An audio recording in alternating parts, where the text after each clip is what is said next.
iyong mga kamay sa pagkilos sa buhay ng iglesia nito. Sa amin pong kasaysayan, sa amin pong kasalukuyang pagdiriwang ngayon, kung paano pong dinala ninyo sa amin ang aming tagapagsalita, kung paano pong ginamit ninyo ang mga kapatid namin para po sa paghahanda ng mga bagay para po sa pagdiriwang na ito. Kung paano po, Panginoon, nakita namin na aktibo kang kumikilos, pati na rin po dun po sa mga naghandog ng mga bulaklak, naghandog ng mga kandila. Kung paano po, Panginoon, tinulungan ninyo ang kitchen crew para po ihanda ang aming mga pagsasalu-saluhan mamaya. Kung paano po, Panginoon, binigay ninyo sa amin ang kagalakan sa pamamagitan ng mga awiting aming napapakinggan at aming inaawit. Maraming salamat po sa iyo, Panginoon, dahil nakita namin, ikaw talaga ang kasama namin sa aming pagtayo at paninindigan para po sa iyo, Panginoon, at para sa aming pananampalataya. Maraming salamat po, dahil ikaw ang Diyos na siyang sumusubaybay sa bawat sa amin. At dahil po sa mga katibayang ito ng iyong katapatan sa aming Panginoon, ay lumalapit kami para po sa mga kapatid naming nasa harapan. Idinadalangin po namin sila. Kung ang kanila pong panalangin ay para po sa ibang mga tao, para sa kagalingan ng kanilang mga mahal sa buhay, para po sa pangangailangan ng kanilang mga mahal sa buhay, Panginoon, tulungan niya po ninyo ang mga taong ito, na bagaman hindi po namin maabot ngayon ang aming mga pisikal na katawan, ay alam po namin, kaya-kaya po ninyong abutin ang iyong mapagbiyaya, mga kamay. Umaasa po kami, Panginoon, ang mga kapatid naman namin na narito sa harapan, na dumadalangin para sa kanilang mga sarili. Mayroon pong naghahanap ng hanap buhay. Mayroon pong naghumihingi sa iyo ng kagalingan sa kanilang mga karamdaman. Mayroon pong dumadalangin sa iyo sa mga mahalagang desisyon na gagawin po nila sa kanilang mga buhay.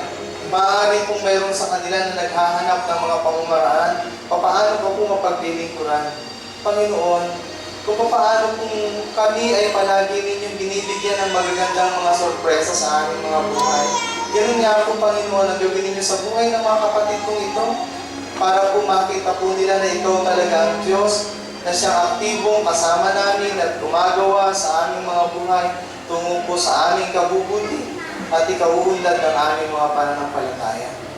Aming Ama, ipahintulot nga po ninyo sa pagpapatong po ng aking mga kamay sa kanila, ay matanggap po naman nila ang mga pagpapalang nagmumula sa iyo.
Sa iyo pong kabutihan, Panginoon, ay patuloy namin itinatagubilin ang aking mga kapatid at ang kanilang mga panalangin.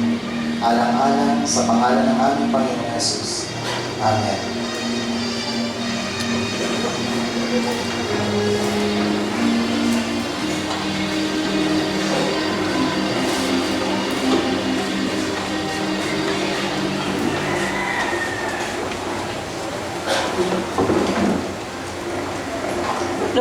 si Jesus at sinabi sa kanila, ibinigay na sa akin ang lahat ng kapangyarihan sa langit at sa lupa. Kaya humayo kayo at gawin ninyong alagad ko ang lahat ng bansa. Bautismuhan ninyo sila sa ngalan ng Ama at ng Anak at ng Espiritu Santo, at turuang sumunod sa lahat ng ipinag-uutos ko sa inyo. Tandaan ninyo, ako'y laging kasama ninyo hanggang sa katapusan ng sanlibutan.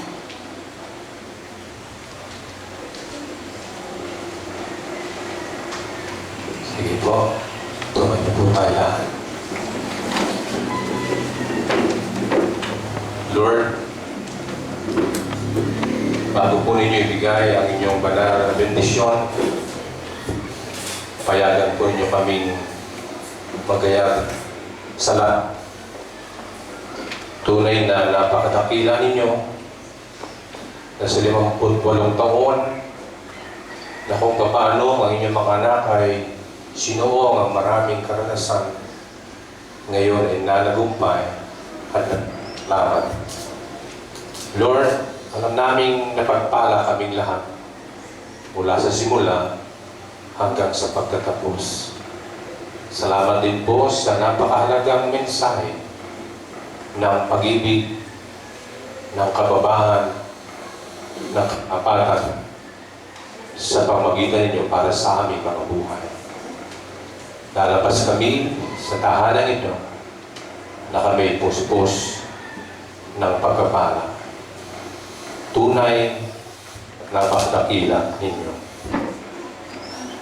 Pagkatapos ninyong magtiis ng maikling panahon, ang Diyos na bukal ng lahat ng pagpapala, ang siyang magbibigay sa inyo ng kaganapan, katatagan, at isang saligang matibay at hindi matitinag.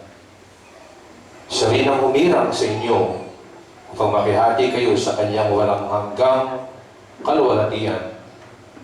Kasama ni Kristo sa kanya ang kapangyarihan magpakailanman.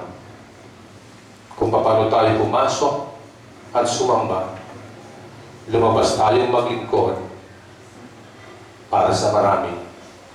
Sa pangalan ng Ama, ng Anak at ng Banal na Espiritu. Amen. Amen.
Kamayan po natin ating mga kapatid habang inawit po natin ang Oh, I Love You with the Love of the Lord.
Amen.